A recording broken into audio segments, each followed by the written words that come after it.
What is up, beautiful people? It is Charlotte Stevens and the Ancestors, the world's greatest business and empowerment coach for badass Black women. Before we get started, please like and subscribe and hit the notification bell so you can be notified the next time I'm dropping knowledge. Woohoo! So, July is Mental Health Month for those of us of the global majority.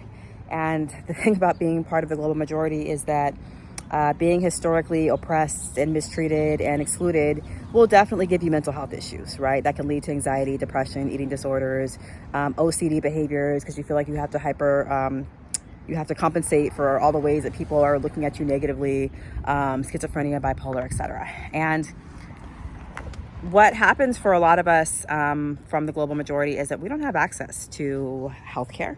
We certainly don't have access to mental health care. And we are historically undiagnosed and misdiagnosed because typically when they're doing the testing on people to identify these different disorders, they're focused on how it presents in cisgendered white males. So that leads to us not getting the help that we need. And we tend to then internalize what we perceive to be as character flaws or moral flaws, or we just, what we think is just our failures. We internalize that, and then without having some type of explanation as to, oh, this is because of this or this is because of that, we then think it's because we internalize the messages we hear from dominant society. So we think that, oh, I'm just an over-emotional, oversensitive woman. I'm too sensitive, or, I'm incompetent and I can't keep all the details together in my head and can't focus because I'm Black, because I'm Latino, because I'm whatever, right? And so when you don't have another thing that you can point to, like, no, it's not that, it's this. When you don't have an explanation, it's easy to just then take on the perception of dominant culture, which is there's something flawed about you. There's something inherently wrong about you. And that's why you don't fit in. That's why you're awkward. That's why you get emotional over things that shouldn't be so stressful, right? You can't do basic everyday things. And what we fail to miss is a lot of times those are symptoms of a mental health condition. I am very passionate about mental health because I live with two mental health conditions. And one of them I just found out about a couple of days ago because I was researching my daughter. I was looking up my daughter and was like, what's going on with her? And as I was looking at the symptoms for her, I was like, holy crap, this sounds a lot like me. And I want to talk about that. So I was diagnosed with bipolar 2 when I was 37. That's it's a condition that a lot of people don't know much about. People don't, the thing is that because we don't talk about mental illness is that people are very ignorant about it. And so they think they know, but they don't. And it's problematic. And it's problematic for everybody because then you can't identify it within yourself because you have a limited understanding of what you think it is, right? So bipolar 2 is not traditional bipolar in the sense that you do have ups and downs, but you have far more downs than you have ups. And bipolar 2 is often mistaken for major depression because that's generally why you're going to go in. You're going to go in because you're depressed. You're not going to go in when you're irritable, frustrated, or feeling burnt out, or, started too many projects at once, or, hypersexuality behavior is going on. Like the other ways that bipolar can show up is probably not what is going to drive you to going in to see your therapist. It's going to be because you're so depressed. And so because that's typically when you show up, they're going to tell you that it's depression when really it's bipolar. And that's what happened to me. I'm trying to be one with nature, but nature is like getting way too intrusive, right? Stay over there, nature. Okay, I love you, but I don't love you like that. All right? Don't like it. Right? So it took me a long time to accept that diagnosis. It took me a long time to really look back over my life and be able to identify it. Some of the things that made it undeniable for me is that I am very, very, very much affected by the seasons. It took me, I had to really kind of stand back and pan out and see that. And I'm affected by all the seasons. The season that I'm most noticeably affected is winter. I definitely get seasonally affective disorder. Every winter I have to fight through it. I don't like being inside. I love being outside. I love the sun. I love when the weather is nice. I do not like bundling up in winter clothes and putting on my boots or whatever. I don't like it.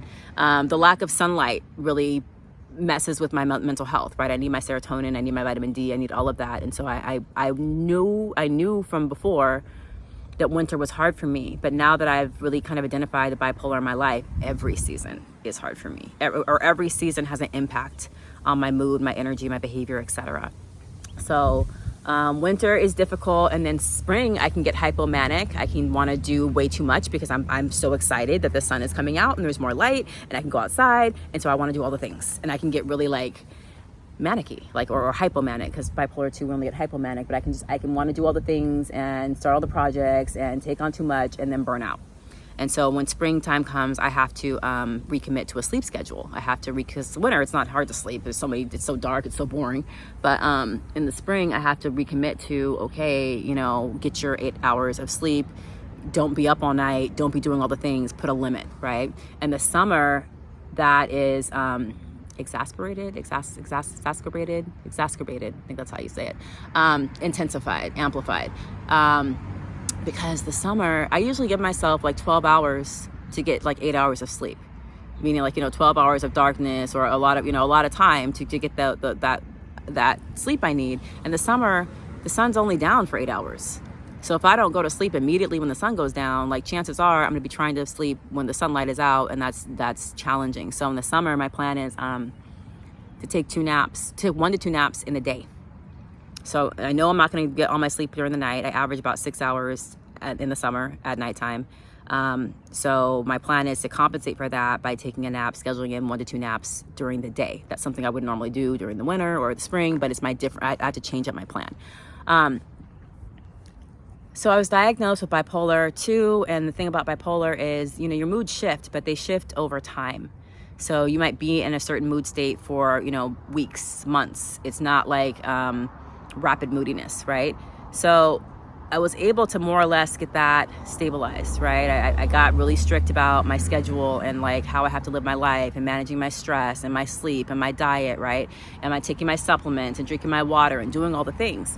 But I noticed that I was still having a hard time, and I was like, this is not bipolar. I don't think this is bipolar, right? So I've always been forgetful, meaning that I'm the type of person that will put on the wash and forget about it, and then your clothes smell like mildew because I never put them in the dryer, or they stay in the dryer forever, or they never get folded, or they never get put away, like whatever.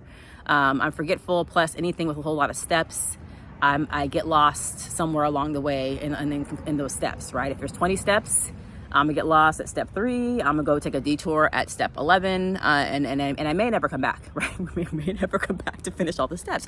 I've always been that way. I'm the type that will put something in the microwave and forget about it. I've ordered things from DoorDash before and forgot about them. Next day, they're like sitting on my front door. I'm like, what is this? Ordering things online, we were like, what is this? I forgot. I don't know. I've always been that way, and my mom was that way, so I didn't think that was like abnormal.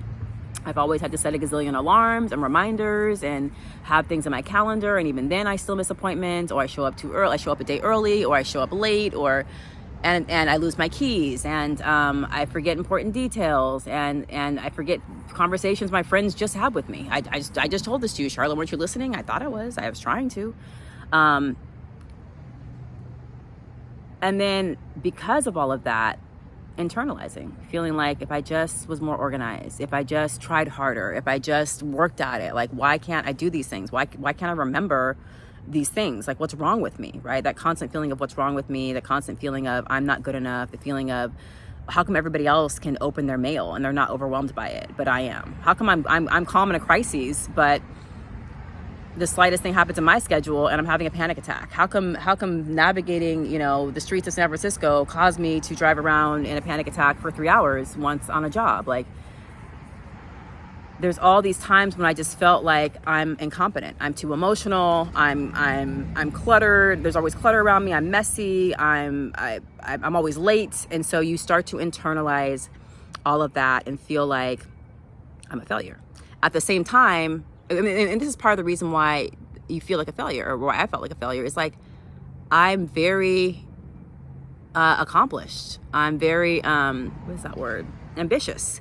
I've done a lot. I created a 6-figure business in 10 months. by myself, right? I helped my client get to $200,000 in 9 months. I graduated on top of my class, summa cum laude from Howard University. I have a master's degree in education. I have done big, badass shit. So why can't I remember these details? How come I can't remember what I just said? I remember as a teacher, my students would ask me to go to the bathroom. I would let them go to the bathroom. And then they would walk back into the classroom, minutes later, and I would be like, where were you? And they'd be like, you told me I can go to the bathroom. I'd be like, I don't even remember that. And I used to tell my students, like, whenever you're talking to me, you have to get me to stop doing what I'm doing, make eye contact, right? Make sure I'm looking at you. Otherwise, I don't know what I said to you. I don't know. And my students used to always be like, what? How come you don't remember that you just told me I could go to the bathroom? All of this was undiagnosed adult ADHD. And what happens with a lot of Black women and just people from who've been historically oppressed is that we learn to mask. We learn to blend in. We learn to figure out what's going on around us. So after you tune out from the directions, right after your boss has said, okay, do this, and you're like, what? You totally tuned out, right? Or the teacher, or whatever, whoever is telling you, okay, it's really important. And then the minute they say it's really important, your mind takes a fucking detour. And then you come back and you look around like, what are we doing? What's happening? Where are we going? You're smart enough to pick up on the clues to figure it out. And that's what I did, right? Throughout school, I'm looking around. I mean, actually in high school, I didn't do well with this, but I could look around and kind of figure out, okay, we're getting our books out. All right, what page? Okay, 204. All right, got it. What paragraph? Where we at? Like, so there was always like enough people around me to kind of get back on board. And what we do is we cope. We cope as long as we can until we can't. We cope as long as we can. We mask, we do all the things, we set the reminders, we put all the accommodations in place. Like, I know that I lose my keys, so I have a place now where I put my keys, right? I get home, I put it in the same place. Otherwise, I will be looking for my keys for hours. I lost my keys for 2 weeks last year. I was about to have to pay $400 to get my little fob replaced, right? It was a problem. So we come up with workarounds. We come up with ways to mask our what we feel are personality flaws or character flaws, when really what we're dealing with is ADHD.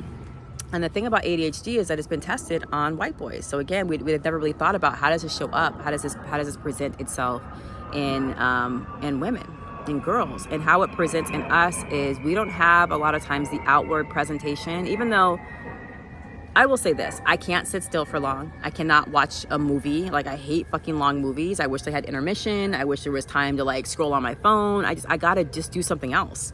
When I'm at home, it takes me like 6 hours to watch a 2-hour movie. And even then it might all happen at once. Oh my God, don't be crawling on me. Why I'm next to these bushes, I'm really tripping.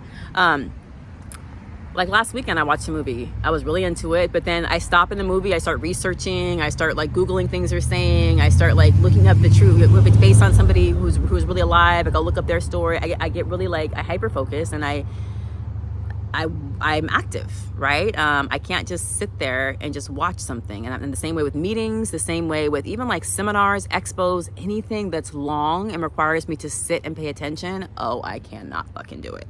And I'm going to distract others. I'm going to distract myself. I'm going to be doodling. I'm going to be on my phone. I'm going to be talking. Like, I just can't do it. And I thought that was, again, like just something wrong with me, but that's part of my ADHD. Another way it physically shows up is shaking my foot, rubbing my foot, just moving. When I had dreadlocks, I used to always pick up my hair. We tend to like pick and just mess with our earrings, our fucking necklace. Like, we're always kind of fidgety, right? That's another sign of ADHD. Being clumsy, right? I'm clumsy. I make careless mistakes, and it's because our brain is like moving so fast that our body and a lot of times can't keep up. When you get angry, you stumble over your words. So if you get really angry, or when you're really passionate, you can't find your words. It's not early onset dementia, it's ADHD. So nobody ever talks about this. And that's because for people of my age, so women 20 to 100 years old, there was no ADHD testing for us. They didn't do any studies on women till after I was out of high school. And they didn't do a long-term study on women until 2002. So there's a lot of us who are out here feeling like we just can't get our lives together. We just can't figure shit out. We feel incompetent. We feel like the biggest fraud, imposter syndrome. I'm such a loser. People only knew. I know I look nice and neat and together on the outside, but I'm a hot mess on the inside. And what happens is when you internalize those feelings over time, it can turn into a lot of things: depression, anxiety, eating disorders, obsessive compulsive disorder, bipolar, etc., and or even suicidality. Like, you just start to feel worthless. Like, I'm never going to be able to budget and save money like other people. I'm never going to be able to have relationships where I'm not overwhelmed, right? Because there's a lot of when you have ADHD, you can be oversensitive to sounds, smells, textures. I know I'm always telling my kids to be quiet and to shut up, and it's just like, that was part of my ADHD. The slightest sound is amplified in my mind, because what happens to our brains is we pay attention to everything. It's not a deficit. It's not knowing how to focus. It's not knowing what's the most important thing, how to prioritize where your attention should be. And so everything gets your attention. I remember there was like birds outside my window just singing a little bird song, and I was like, oh my God, I'm gonna kill this fucking bird. Like, you're so loud. I couldn't block it out. And that's what happens to people with ADHD, is we can't block out all the stimuli. We get easily overwhelmed in crowds and in places where there's a lot of stimulus, because we take it all in. We can hear and see all of it. And then it's just like, we just can't take anymore. And then we need a lot of like downtime. We need a lot of quiet time, a lot of time where we're not being stimulated. And what's interesting is we can be overstimulated, and we could be overstimulating. I was known for I do this with my kids and my students. I would tell them to all be quiet, and then I would start making noise. And I'm like, what am I doing? I tell my kids it's quiet time, get ready to go to bed, zip it. And then next thing you know, I'm busting out in some random ass song. And it's like, so there's a lot of behaviors that are kind of contradictory when you have ADHD, and it can be kind of tricky and confusing, trying to sort that out. So I say this because, as I said, so many of us were not diagnosed. We weren't properly diagnosed. And even if you go to a psychiatrist or psychologist now, a lot of them still don't understand how ADHD presents in women. And you'll get a misdiagnosis for anxiety, depression, and for the symptoms. For the symptoms of ADHD. A lot of our depression and anxiety comes from ADHD. When you're paranoid that you're gonna lose your keys all the time, and you're not gonna know where your cell phone is, and am I missing some important appointment and some deadline coming up, when you're constantly worried that you're missing something, because you are, then it's gonna lead to depression and anxiety. And especially if you internalize and you think it's all my fault. It's all my fault that I can't be on time for anything. It's all my fault that I keep forgetting, people's names. It's all my fault that I keep forgetting to eat. And there's all kinds of unusual signs of ADHD that if somebody had told me, I would have been like, okay, that sounds like me. So for example, busting in the song, random ass song, songifying your life, one way to put it. I do that all the time. I was going to be like I was thinking about working for like a kid's like Nickelodeon or something, because I bust out songs all the time. In fact, my kids and I are making like a family album of the random ass songs that I come up with. And it's one of the reasons my students used to love me. But that's a sign of ADHD. Who knew? Talking excessively, I was always the one, she talks so much, right? ADHD, if you were in school, they told you about how much potential you had. You have so much potential. If only she would just work harder and live up to her potential. ADHD. What was another one that was, binge eating at night. So you forget to eat all day. And then around 9, 10, 11, 12, then you're like, oh my God, I'm so fucking hungry, because you didn't eat anything all day. And so then you eat everything in sight at nighttime. ADHD. Falling in love with the food, eating it fucking nonstop, and then all of a sudden you can't stand it. All of a sudden it tastes weird. All of a sudden you hate it. ADHD. Having a gazillion fucking like interests. Like, I'm totally like into this, and I'm totally like obsessed over it for, a couple months, and then drop it. And then you have a new interest, and you're obsessed over it for a couple months, and then drop it. ADHD.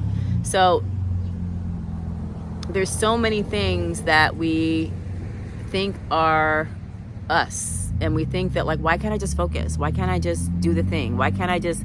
Because the other thing that happens with people with ADHD is that we can only get into something if we're interested, which explains me in school. So in high school, when I was forced to take classes I didn't like, with people I didn't like, with teachers I didn't like, I was tuned out. My brain is like, I'm not getting any dopamine up in this motherfucker, so let me go find it somewhere else. And so I would be gone. But in college, I got to choose what classes I took. And even if I did take up class I didn't like that much, I got to choose the teacher, I got to choose the time. There was things that I could control that made it easier for me to get through material that I didn't care for. So like, I had a statistics class, and I got enrolled in this program where there was a counselor, you did the work in groups, it was a 2-hour class instead of a 1-hour class. There was a lot of accommodations that allowed me to find the material interesting and really get into it. I got an A in that class. So, and I say that because a lot of times we believe that, I was able to get A in statistics. I was able to get a master's degree. I was able to do all these things. I can't possibly have ADHD. I can focus when I need to. And the thing is, sorry for my shaky screen. The thing is that it could be so much easier. It's just like if I were to live my whole life without glasses, I can probably accommodate, right? There's probably workarounds. There's things that I do that are going to allow me to be able to see. And even though I have difficulty and I don't know how clearly everybody else is seeing, right? I don't know how much easier it could be for me.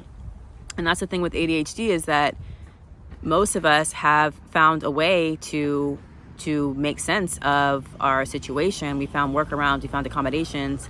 I'm telling my daughter right now to not come over here and interrupt my video. Don't do it. Don't do it. Nope. Good. But when we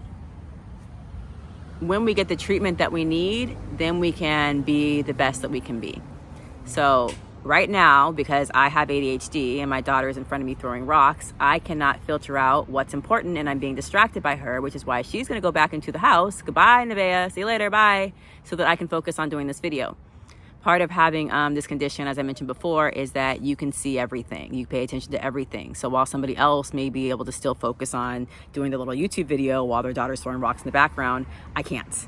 I'm going to be annoyed and overstimulated and engaged with what she's doing, whether I want to be or not. And that's ADHD, right? Is the ADHD is I'm distracted by the bird who's singing the damn song that everybody else can tune out and focus on their test, but I can just hear that bird, right? I'm distracted by that smell. I'm distracted by the texture of my pants against my skin, and I can't concentrate. I can't focus.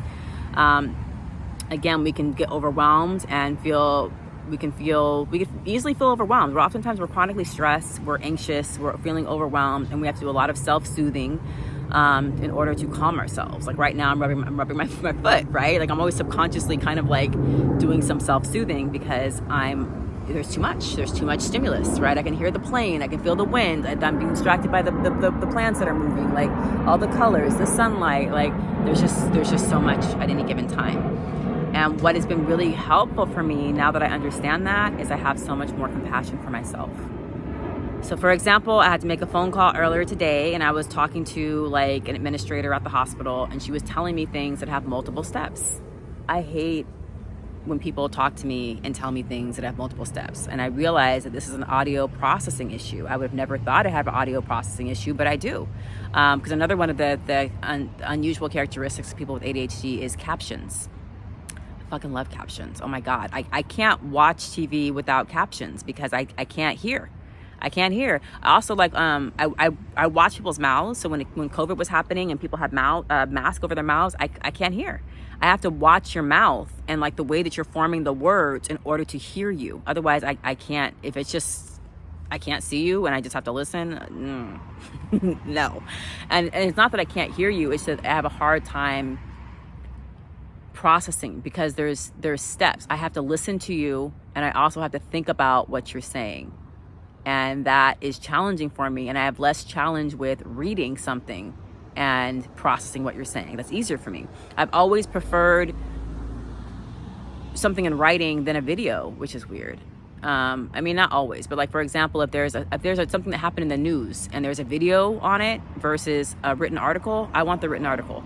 I'm going to retain more with the written article. And if better yet, if I could have it in front of me as a piece of paper that I can highlight and underline and it will really help me to make sense, right? Another thing for me is that if I'm not, for me to listen to you, I need to be taking notes. I need to be moving. I need to be drawing. I need to be doing something. It looks like I'm not paying attention, but by me engaging in that low-level activity, I can engage better with you and I can stick with you. I can stay with you for the duration of the conversation. Otherwise, I'm going to tune out. So like I said, I was on the phone with that hospital person.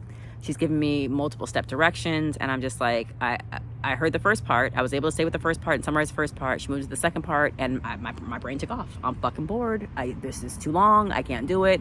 And so I was able to recognize that, and I was able to say to her, I repeated back to her what she said, and I said, I have audio processing issues. I was able to say that, have compassion for myself instead of being like, why did you tune out? And then when I tuned out, I was able to notice it. And now I'm able to notice how often I do that. I tune out a lot. And I find ways to, like, you know, figure out what the hell I missed most of the time. But sometimes I don't, right? But now that I know what's going on with my brain, I have compassion for myself instead of being like, you did it again. So I would just say, if you've been drawn to this video, there's a reason, and I would encourage you to just go ahead and take a self-assessment test, and then go ahead, if you have access to medical care, get it treated, right? And if you don't have access to medical care, what you can do is start having more compassion for yourself, understanding the way your brain works, and then accommodating yourself to the best of your ability. I'll give you an example. I've never been one, like, if I'm focused on something, I cannot engage with you because I'm gonna miss a step, because it takes so much for me to focus. It's so much energy for me to fucking focus on any one thing. And if you come in and interrupt me or ask me a question, like, it can derail my focus. And now I don't even remember what the hell I was doing. And so I get really frustrated when people interrupt me. I didn't know that was part of ADHD, but it is. So one of the things I do with my kids is, like, if I'm, for example, cooking dinner, there's multiple steps. And again, I can get lost on any step. I like to keep the steps to a minimum, right? Really, the steps I like are hit DoorDash, hit order, and then go get delivery, right? 3 steps. I like that. I love takeout. I also love anything where it's like, it's already halfway made, and I just take it out of the box or out of the container and put it in the oven. However, those are not always the healthiest or the most affordable options, right? If you can afford, though, takeout or somebody else to cook for you, that's what I would recommend, right? Why do we even need to be spending our energy on fucking cooking? It's too many goddamn steps. But if I am going to do something that has a lot of steps, so for example, I want to make salmon croquettes this evening. I don't know if it's going to happen, but I mean, I got to chop onions, I got to chop garlic, I have to get the salmon and squeeze out all the moisture. I have to combine it with breadcrumbs and egg and seasoning, and if you miss a step, it doesnn't taste good, right? Or it's not edible.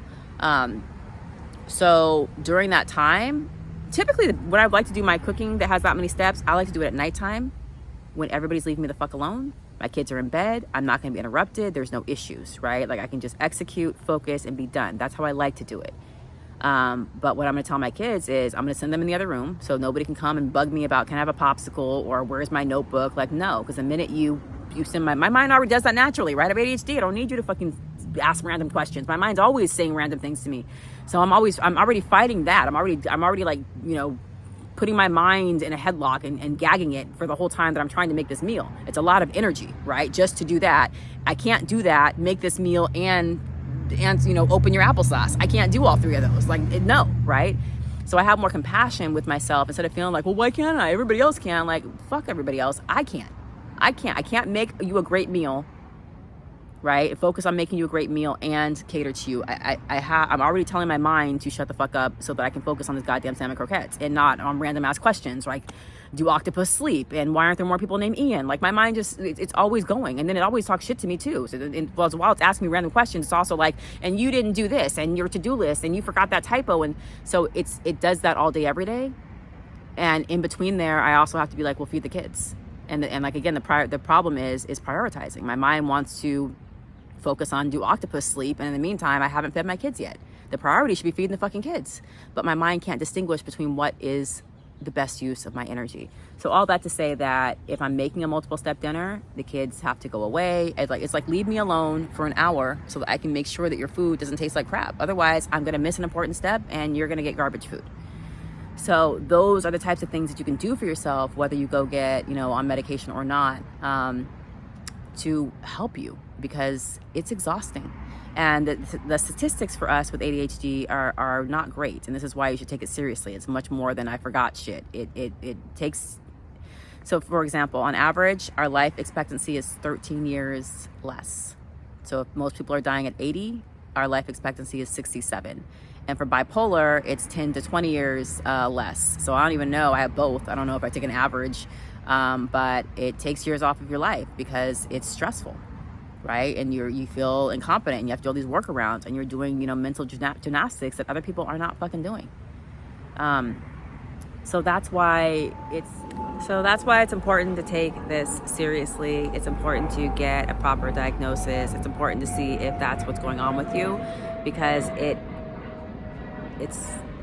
it can manifest into all kind of things that are just not helpful. And I know that my life could have been very different if I had caught ADHD early. So I really encourage all women, but especially Black women and women of color, to take a self-assessment. They have them online. So I took mine from Attitude magazine. It's ADDITUDE. Oh yeah, like regular attitude, but it's focusing on ADD, right? ADD is not used anymore. It's not all ADHD. But anyway, on their website, they have a special ADHD test for women.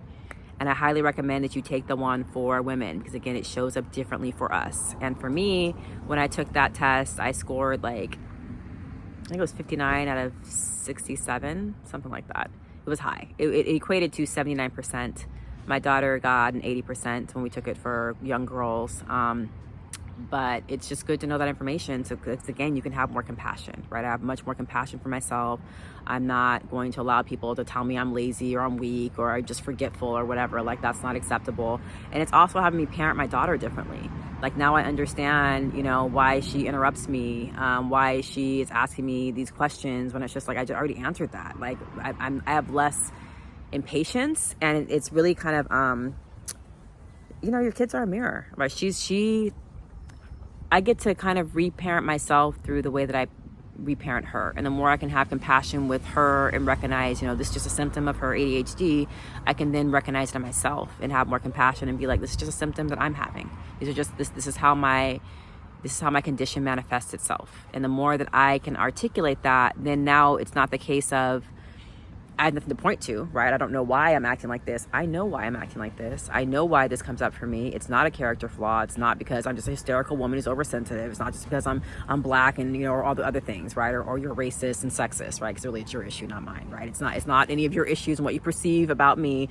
It's a real, serious mental health condition. And as you embrace your mental health condition, understand that other people won't.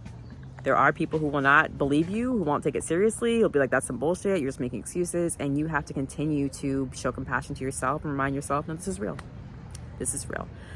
If you are somebody who would like some help around this, so let me be clear, I'm not a therapist. I'm not a therapist. I'm not a doctor. Go get your medical evaluation. I'm just speaking from my personal experience. But one thing that I teach is how you can start a online business that then allows you the time and the resources to then take really good care of your mental and physical health.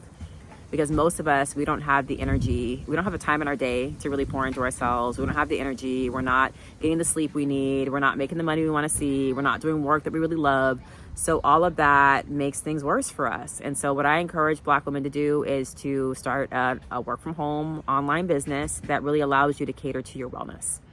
How you can work with me is you can book a call with me, or I have events on Eventbrite all the time. My current event is called It's My Time, and it's about Black women, mental health, and entrepreneurship. So again, how we can design a business around our wellness and our well-being so we can maintain our peace and be the best versions of ourselves and get a grasp of any potential mental health issues that you might have or, that might come up. So that's the whole point, is I help people start their own businesses so that they can then go swimming every day, have time to do your meal prep, have time to spend with your kids, have time to go outside, do the things that you need to do to sustain yourself. Because for most Black women, your job is not looking out for your mental health, your physical health, your financial health, any of your health, none of your health. So I encourage you to book a call with me. I can help you show how to have an easy life of peaceful profits. As someone who lives with 2 mental health conditions, I have to walk the walk. I can't do all the things because I physically just can't, right? I don't have the capacity for it. So I teach other Black women how to create these simple online successful businesses where you can spend most of the day taking care of you. So again, I encourage you to book a call, follow me on Eventbrite, like and subscribe to this video, and share it with someone you know, because chances are you know somebody with adult ADHD. If not you, you know somebody, especially if you know women, because we are so underdiagnosed or misdiagnosed. They think it's anxiety and depression, all these other things, and really it's ADHD. So I hope that you take excellent care of your mental health. I only spoke about 2 conditions, mostly about ADHD, but also about bipolar 2. There are a lot of mental health conditions out there. I would encourage you to stop beating yourself up and see if there's something going on with your brain that has you in the situations that you're in. This is Charlotte Stevens and the Ancestors, the world's greatest business and empowerment coach for badass Black women who are looking to make a business of peaceful profits. Bye, y'all. Be well.